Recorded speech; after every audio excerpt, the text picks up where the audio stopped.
It's Natasha and thank you so much for joining me today. This hexagon die is going to be the focus of 3 cards today. I'm going to start off by using this Nina metallic cardstock, and I am going to cut out one of the hexagons. So it comes with that patterned hexagon in the middle, and then this outside die that just cuts a plain hexagon with some stitching on the inside. And this is the combo that I use to run through my die cutting machine. So I use a piece of packaging foam first, then a piece of black cardstock, and then the detailed hexagon die. I use the foam packaging because my Cuttlebug is very, very old and I have actually cracked it all the way through. So it doesn't have quite the rollers aren't quite as tight as they used to be. So I often use foam for anything that is super intricate, and it works a treat. Now I cut out 2 of those big hexagons from the metallic cardstock, and I am adding some liquid glue to the back of my black die cut, and I just did that with a makeup sponge and some Ranger Multi-Medium in the matte finish. These cards are all super quick cards to make. Now I have these stamp sets here from Alina as well, and I'm going to combine them a little bit, use one from each. In this first card I have used the congratulations from that floral stamp set, and then the wishing you a great day is from that little sentiment stamp set. I will link all of these down below in case you're interested, but I'm just stamping them with some plain VersaFine Onyx black ink, which was a nice easy dark ink to stamp with. Now to put these 2 card bases together, I have just put my scoring blade on instead of the cutting blade, and I'm just going to score about maybe about a centimetre or so up the top. It doesn't matter at all how much you score. And then I'm going to add some really strong double-sided tape. This one is also from Alina. And that way I'm just going to kind of hold them 2 together. I always bend it back so it doesn't stick until I want it to stick. And then when I have them perfectly lined up, I join them together. So this card is almost finished. It's super simple and the details are beautiful from that die cut. But just to finish it off, I'm going to add some nice black gems to the center of some of the flowers. But as I said, this card doesn't need too much at all to finish it off. I am also going to add a couple of these little gems into the center by the sentiment, and that way it kind of feels a little more cohesive maybe.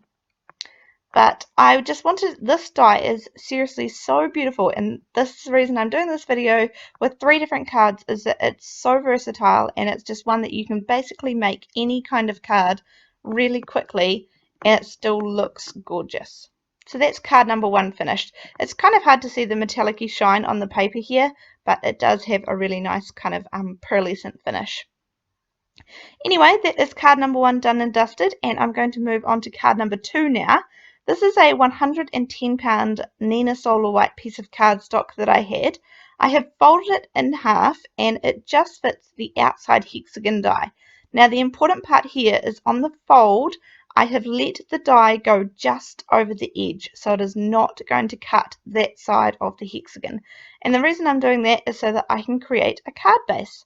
Now I have my very own hexagon shaped card base, and I have some of that same metallic paper, but this is the silver one from the same pack, and I just need to cut this out once because I am going to adhere this down to the front of my card base. But before I do that, I have cut out another one of these in black. Now just to kind of, change it up and do something a little different, I am going to cover the whole front of this one in some embossing sticky ink, and then I'm going to put some clear embossing powder.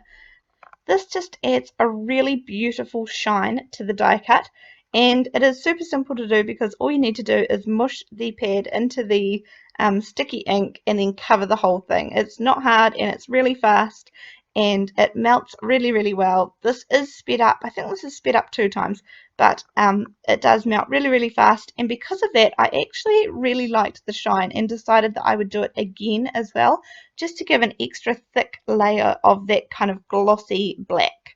So you can see the beautiful shine when I tilt it towards the light, but I'm going to do it all over again. So you just put your sticky embossing ink over the one that you've just done and do it all again, nothing different at all. So I'm just turning it over to mush it all into that embossing powder really well and make sure that everything's covered, and then I will melt it in exactly the same way. And this, yeah, as I said, you don't need to do this at all. It's just an extra step, and it just creates that really nice kind of thick shine. It looks really pretty in real life. Everything is a little bit hard to pick up on the camera sometimes, but I do my best to give you guys a pretty good idea of what it looks like. Now I'm just adhering this one down exactly the same way with the little makeup sponge and some liquid glue.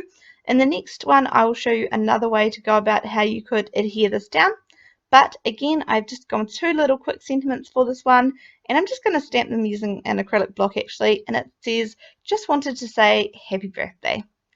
And then I'm going to adhere this down to the card base that we created earlier, and it all fits nicely because it used exactly the same die, so there's nothing tricky about it. And you could definitely just leave these cards here. You don't have to do anything more to them. But to finish this one off, I am going to add a few of Alina's little gems. Now these are the silver ones. And again, I'm just going to adhere these down using a little bit of liquid glue. I buy these glue bottles from Aliexpress as well. And they are perfect for adding those little fine detailed little glue spots. So I'm just adding on some of the silver gems, and these ones kind of stand out. You can see them a little bit better than the black ones that I used before. And of course I'm going to add a couple around the sentiment just to kind of bring it all together. But that is card number 2 finished. As I said, these aren't meant to be complicated, complex cards.